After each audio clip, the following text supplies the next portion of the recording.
제가 이제 오늘 이야기를 드릴 부분들은 크게 이제 이 얘기인데요. 크게 이 얘기인데, 잠깐만요. 여기 맞나? 네.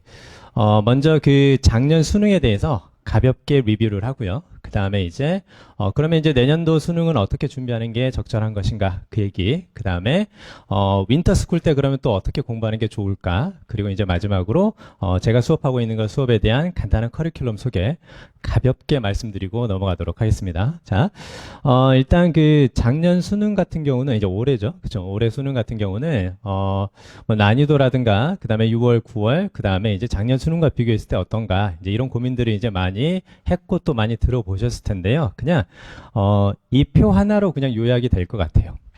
이 표 하나로 요약이 될 것 같고요.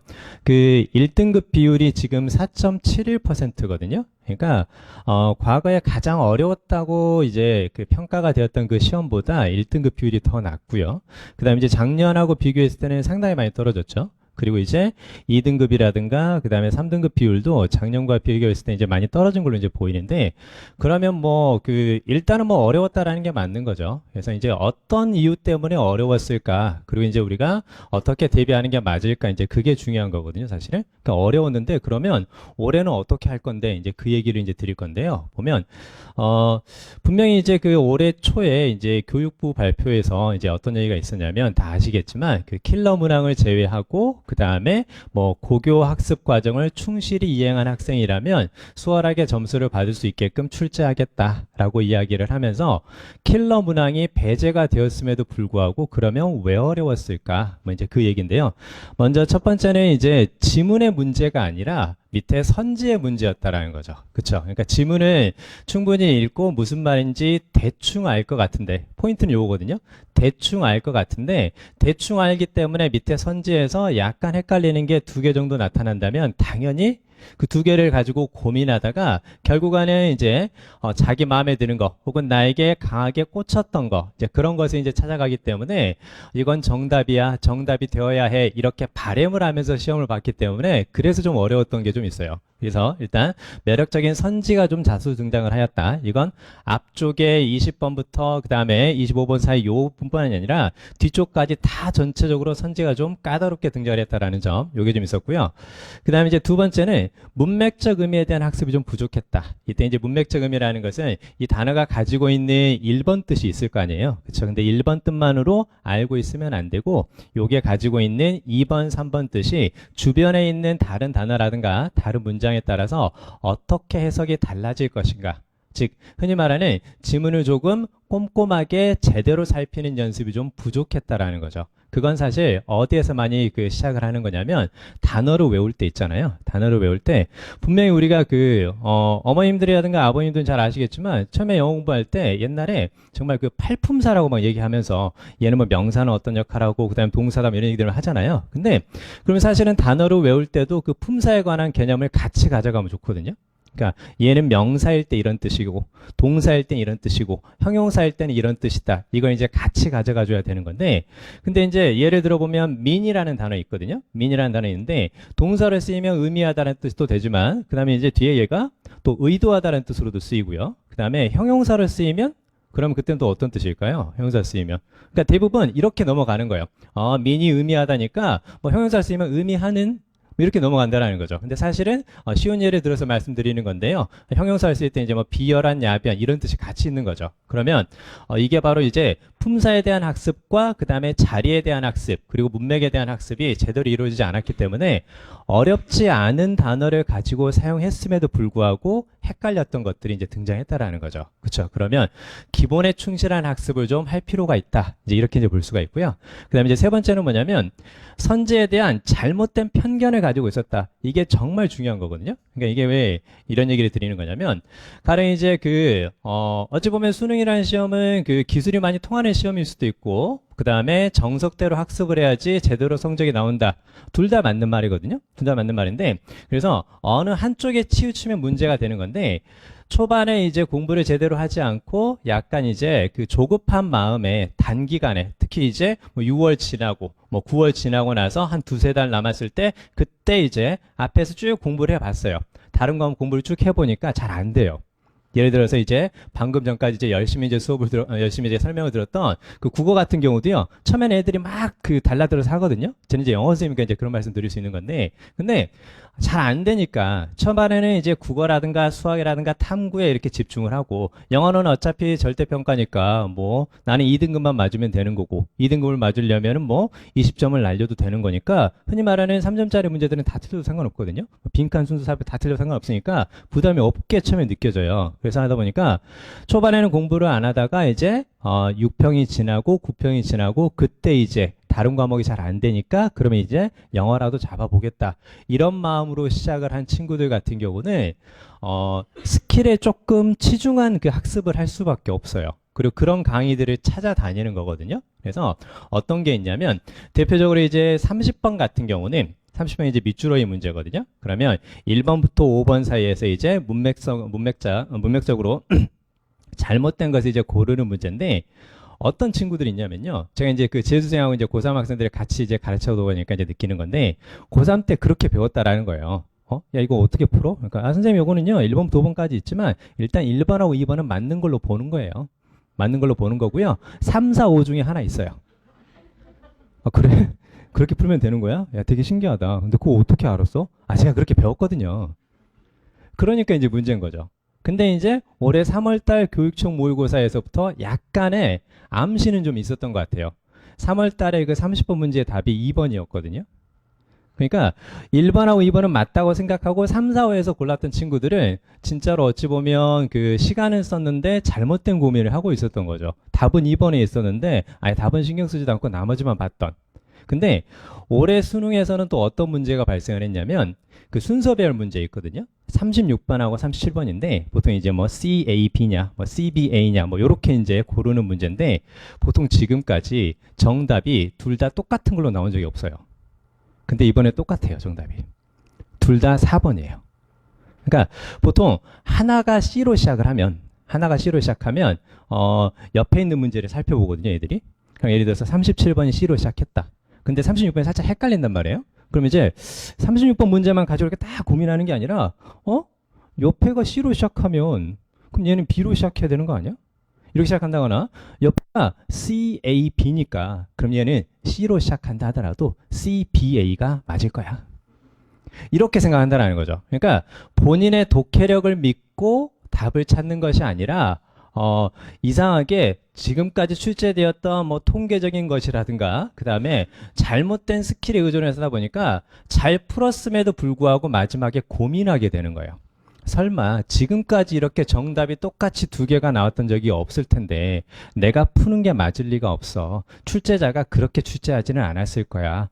시험에 대한 고민을 해줘야 되는데 거기서 이제 출제자의 의도까지 생각하고 있으니까, 그러니까 이거 뭐 이제 답을 찾기가 좀 어려운 이제 그런 상황이 이제 되는 거죠. 그래서 선제에 대한 잘못된 편견, 요거 좀 버려야 된다라는 거예요. 즉, 다시 한번 말씀드리지만 그 순서 배열에서 이제 정답이 똑같이 나올 수도 있고요. 그러면 이제 내년에는 이제 순서 배열이 아니라 다른 문제에서도 정답이 똑같이 나오는 경우도 생길 수도 있겠죠. 그렇죠. 뭐 어법 문제가 뭐 1번이 답이 된다거나, 그다음에 문장 삽입에서 위에 있는 문장 1번부터 5번 사이에 집어넣는 건데 그것도 역시 1번이 답이 된다거나, 이런 일들이 이제 등장할 수 있다라는 거죠. 그렇죠. 그러니까 이게 약간 그런 느낌이 좀 들어요. 지문을 가지고 어렵게 이제 문제를 만드는 것이 아니라, 지문은 평이한 수준의 지문을 가지고 출제를 하되 밑에 선지를 잘 볼 수 있는가, 그 다음에 문맥적 의미, 이 문맥적 의미라는 건 사실 영어에서 되게 중요하거든요. 우리말에서도 마찬가지잖아요. 언어 학습에서 빠져서는 안 되는 부분이기 때문에 그 기본적인 사항들을 놓치지 않고 볼 줄 아는가, 그 다음에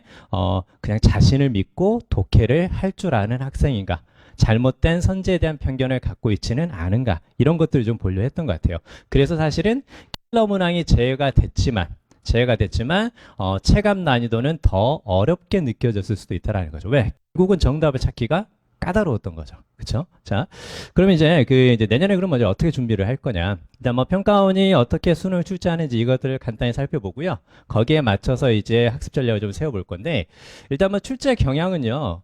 너무나도 기본적이고 뻔한 말들이에요, 사실은요. 기본적이고 뻔한 말들이고, 당연히 뭐 단어 잘 외워야 된다는 얘기 하겠죠. 그 다음에 정확히 외워야 되고 정확히 기억해야 한다라는 거고요. 근데 사실 여기서 제일 중요한 건 단서 이용 지문 이해. 이게 사실은 가장 중요합니다. 단서 이용 지문 이해라는 게 결국은 지문을 좀 제대로 읽고 충실한 독해력을 키우는 게 필요하지 않겠냐. 즉 기출문제를 학습을 할 때도 단순히 정답만 찾기식의 학습은 결국은 마지막에 점수를 가져다 주지 않을 것이다라는 거죠. 그렇죠? 자, 그다음에 이제 문단 구성이라는 것은 순서라든가 삽입 문제 계속해서 출제하겠다. 이제 그 얘기거든요. 자, 그리고요. 그다음에 이제 뭐 주요 유형은요. 변화는 뭐 없을 것 같아요. 그냥 뭐 듣기하고 그다음에 뭐 독해 이렇게 쭉 나오는 거고요. 그다음에 이제 무슨 얘기 또 드릴 거냐면 그러면 이제 유의점하고 이제 강조점에 대해서 이제 간단히 살펴보면 EBS 간접 연계는 계속 유지될 가능성이 큽니다. 어차피 EBS 교재를 가지고 우리가 이제 학습을 하는 건데요. 근데 여기서 중요한 건 직접 연계가 아니라 간접 연계라는 점이 더 중요한 거고요. 간접 연계라는 것은 EBS 그 연계 교재에서 뭐 수능 특강 영어라든가 독해 연습, 수능 완성 이런 것들이 있는데요. 자, 여기에서 배웠던 지문과 동일한 소재의 다른 내용을 출제하겠다는 거예요. 그러니까 내신 대비식으로 수능을 공부하는 친구가 내신 대비식으로 EBS 지문을 반복해서 본다거나 뭐 기억하기 위해서 여러 번 살펴보는 이런 식의 학습은 중요한 게 아니라는 거죠. 그렇죠? 자, 결국은 어떻게 생각할 수 있냐면 차라리 그냥 EBS 그 연계되는 문제 쭉 풀어보되 그걸 통해서 독해력을 키우는 게 가장 좋다라는 거죠.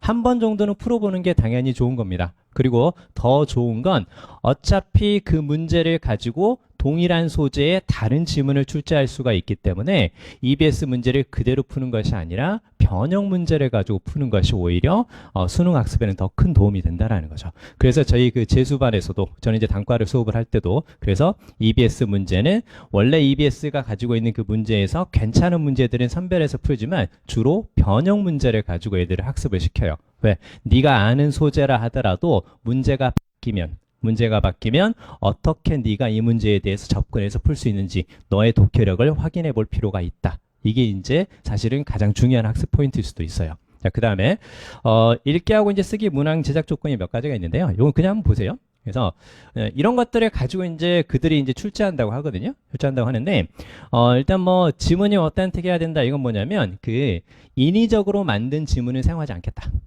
그러니까 그 어떤 학술지라든가 논문이라든가 거기에서 발췌해서 쓰겠다라는 거야. 발췌해서 쓰겠다라는 거고, 그러면 이제 우리는 이걸 가지고 어떻게 대비를 해야 되냐? 그러면 분명히 하나의 통일된 의미를 갖고 있는 단락을 가지고 출제를 할 테니까 문제를 볼 때도 답만 찾지 말고 문제 유형에 관계없이 전체적으로 주제가 뭐냐? 그거에 대한 생각은 같이 하고 가는 게 필요하다라는 거고, 그 다음에 2번은 뭐 당연히 문항의 난이도가 요구하는 만큼의 문제 해결의 단서가 주어져야 한다. 즉 지문 속에서 문제 해결의 단서를 찾을 수 있어야 된다라는 거고, 즉 지문 속에서 단서가 안 나오는 것은 출제하지 않겠다. 그게 이제 4번에 나오는 것과 이제 비슷하게 이제 연결이 돼요. 근데 여기서 사실 가장 중요한 건 3번이거든요. 이건 그대로 읽어보면 지나치게 긴 문장이나 문맥상으로도 뜻이 분명하지 않은 표현은 피한다. 근데 이건 보는 사람에 따라서 기준이 달라요. 그러니까 우리는 지나치게 길다고 생각했는데 평가원에 출제하시는 그분들은 이 정도는 볼 수 있어야 되는 거 아니야? 이렇게 생각할 수 있고요. 그 다음에 아무리 봐도 나는 이거 문맥상으로 무슨 말인지 모르겠는데 야 그걸 몰라? 고등학교 때 공부 안 했구나. 이렇게 볼 수 있다라는 거예요. 그렇기 때문에 요건 표면적으로만 그대로 받아들이면 짧은 문장 풀어봐도 되고 그 다음에 뭐 난이도가 복잡한 지문은 그냥 버리면 되겠구나 뭐 이렇게 생각하는 게 아니라는 거죠. 이건 출제자의 기준에 따라서 분명히 달라질 수 있는 부분이기 때문에 해석의 여지가 좀 생깁니다. 실제로 이제 제가 말씀드렸던 것처럼 긴 문장 나와요.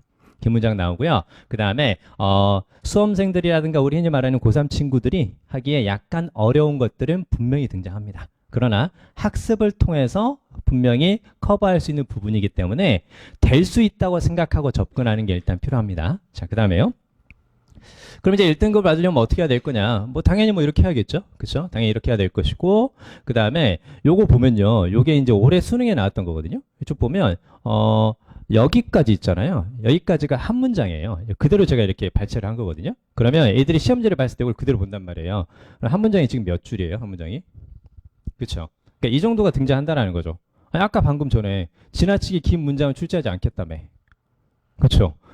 근데 이분들은 이 정도는 긴 거 아니지. 이렇게 생각을 한 거죠. 그쵸? 그러니까 긴 문장 나온다라는 거죠. 긴 문장 나온다라는 거고. 그러니까 이런 것들이 있어요. 우리가 이제 어머님이나 아버님도 이제 과거에 이제 공부를 하셨겠지만 특히 이제 영어에서 뭐 긴 주어는 뒤로 보내고 뭐 짧은 걸 앞에 쓰고 뭐 가주어 진주어 뭐 이런 얘기 하거든요. 그러면 이제 이렇게 생각하는 게 맞아요. 영어는 긴 주어를 싫어할 수 있겠지만 수능 영어는 긴 주어를 좋아한다. 이렇게 이제 포인트가 바뀌는 거예요. 그래서 시험에 맞게끔 공부하겠다라는 게 바로 그 얘기고요. 자, 그 다음에 긴 문장 충분히 나오고요. 그 다음에 이제 여기 있는 것처럼 또 무슨 얘기를 할 거냐면, 단어에 대한 학습도 좀 필요하거든요. 근데 여기 단어 쫙 보면, 여기 딱 보면 요거 웨이 보이시죠? 웨이.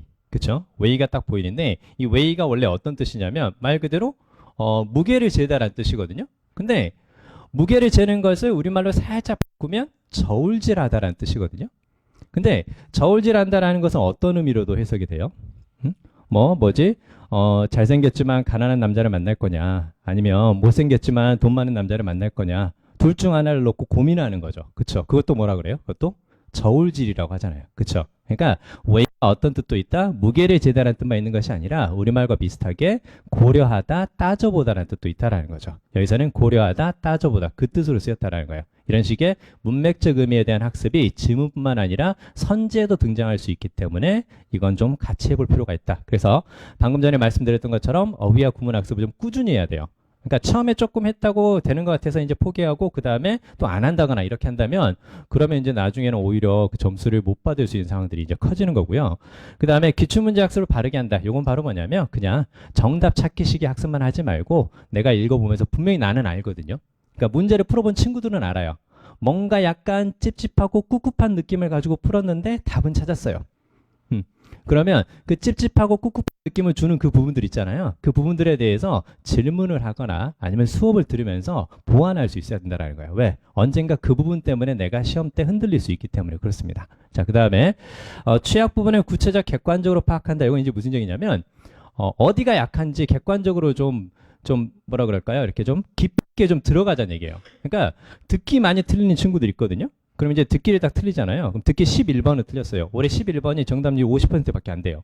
그래서 설마 듣기까지? 그렇게 생각할 수 있는데 그러면 11번을 틀렸다라고 생각하면 포인트가 이제 내가 어디에서 그걸 틀렸을까? 내가 뭘 몰라서 틀렸을까? 스크립트를 확인해보고 그거 확인해봐야 되는데 근데 듣기를 틀렸다고 딱 해놓고 11번 그 옆에 틀린 이유 안 들림 이런 거 이제 분석이라고 볼 수가 없다는 거죠. 물론 안 들렸으니까 틀렸겠죠. 그래서, 그럼 이제 독해에서도 34번 빈칸 문제 틀렸어요. 그러면 틀린 이유, 안 읽힘, 이렇게 나온다는 거예요. 그러니까, 이건 뭐 이제 좀 더 구체적으로 내가 좀 더 깊이 있게 들어가 줘야, 그래야 이제, 부족한 부분을 파악하고, 그 다음 보완할 수 있다는 얘기거든요. 좀 더 구체적으로 보자. 듣기를 틀렸다면 어떤 문제 틀렸고, 그 다음에 독해를 틀렸다면 어떤 유형을 틀렸는지, 그 다음에, EBS 수능 특강 영어 듣기 있잖아요. 듣기가 안 되는 친구들이라든가 그 다음에 듣기를 안 하는 친구들이 있거든요. 사실은 듣기는 왜 제가 강조를 하냐면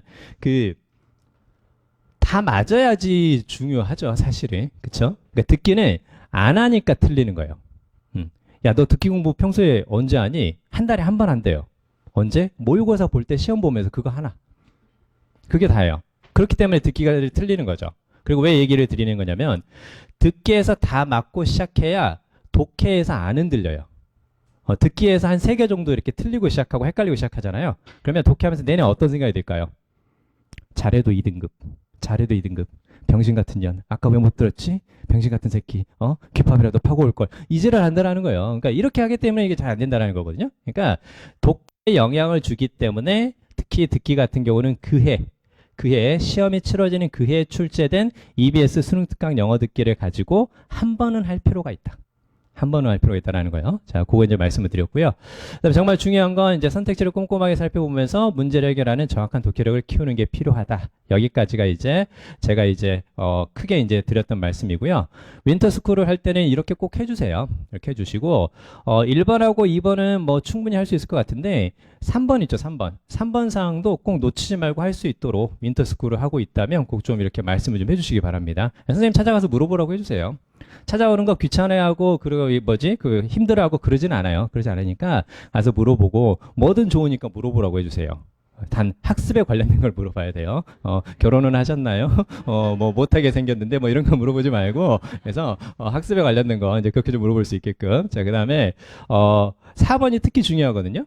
4번도 중요한데 어려워도 포기하지 않고 제발 자신감을 가졌으면 좋겠어요. 이거 왜 얘기하냐면 제가 이제 그 단과 수업을 하면서 이제 11월 달에 종강하기 전에 이제 친구들한테 이제 설문조사를 가볍게 하는데 이제 그때 이제 어떤 걸 물어보냐면요. 이제 내년에 수능을 준비하는 친구들에게 하고 싶은 말 이렇게 이제 써보라고 해요. 그럼 여러 가지가 나오는데 그 중에 가장 많이 나오는 게 뭐냐면 수시가 답이다. 그러니까 수능을 준비하는 친구들한테 하고 싶은 말이 뭐냐 물어보면 수능하지 말고 수시가 답이다. 내신에 올인하길 뭐 이런 얘기를 하거든요. 그러니까 왜 그러냐면 그 준비를 제대로 하면 잘 나올 수 있는 건데 약간 헷갈리는 것들이 많이 등장하기 때문에 그게 수능이기 때문에 그렇거든요. 근데 사실은 수능 같은 경우는요. 그 제가 이제 그 고3 친구들하고 여기서 재수생만 가르친 지 내년이면 10년 차예요. 네, 10년 차인데 친구들이 많이 바뀌어요. 많이 바뀌는 거 뭐냐면 사실 뭐 1월 달이나 뭐 한 2월 달 이 정도 보면 약간 속된 말로 하면 약간 허접인 새끼들이 좀 많아요. 그래서 뭐야 얘 어떻게 우리 수능 볼 수 있을까? 넌 과연 인간이냐? 뭐 이렇게 생각할 수 있는데 근데 그 친구들이 10월 달 되고 11월 달 되면 많이 바뀌거든요. 그건 꾸준히 학습을 했을 때 충분히 가능한 거예요. 근데 요즘 친구들이랑 말하면 좀 기분 나쁠 수도 있겠지만 어떤 게 있냐면요. 우리 같은 경우는요. 요거는 이제 요즘 친구들 우리 세대한테 좀 배워야 될 부분인 것 같은데요. 저희 같은 경우는 하면 된다라고 생각하고 했어요. 열심히 하면 충분히 성적이 나올 것이다. 이렇게 하는데 요즘은 포인트가 조금 바뀌었어요.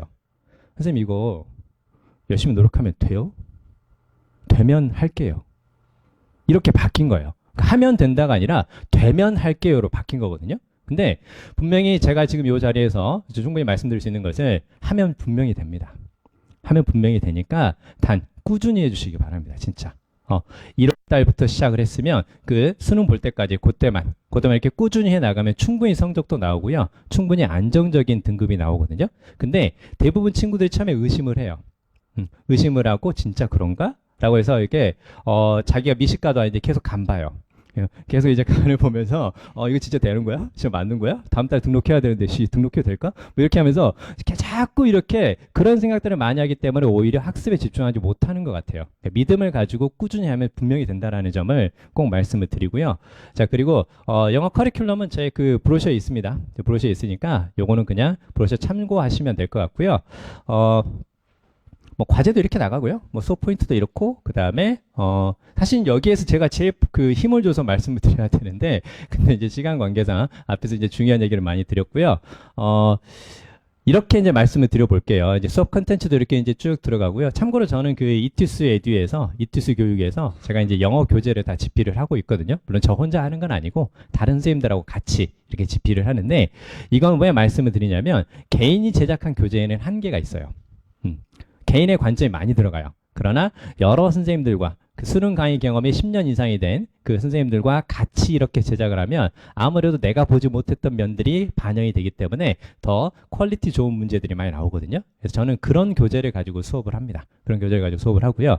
그 다음에 이제 뭐 수능비 실전 모의고사라든가 수능준 파이널 모의고사 해서 재수반에서 쓰는 교재하고요. 그 다음에 또 제가 또 개인적으로 가지고 있는 자료들을 다 그렇게 해서 이제 수업을 하고 있고요. 요게 제일 중요해요. 지금 요즘 같은 경우 가장 중요한 게 요거거든요. 필요한 만큼만 드릴 거예요. 필요한 만큼만. 그러니까 공부를 많이 해서 성적 올리는 거 누구나 할 수 있죠, 사실은.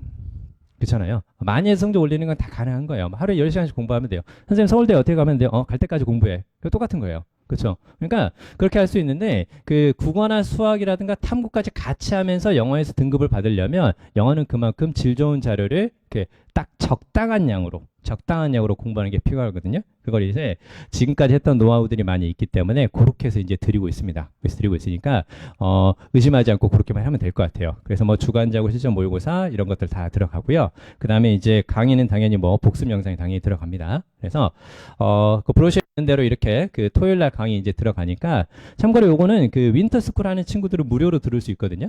무료로 들을 수 있으니까 이걸 같이 해주시면 좋을 것 같아요. 왜냐면 여기에서 약간의 워밍업이 좀 들어가고 그 다음에 윈터스쿨에서 하는 본 수업에서 조금 어려워질 거예요. 그렇게 해서 투 트랙으로 같이 가는 게 사실 필요하거든요. 그러니까 겨울방학 때 1월달하고 2월달 있잖아요. 그때는 그냥 수업을 최대한 많이 들으라고 하세요.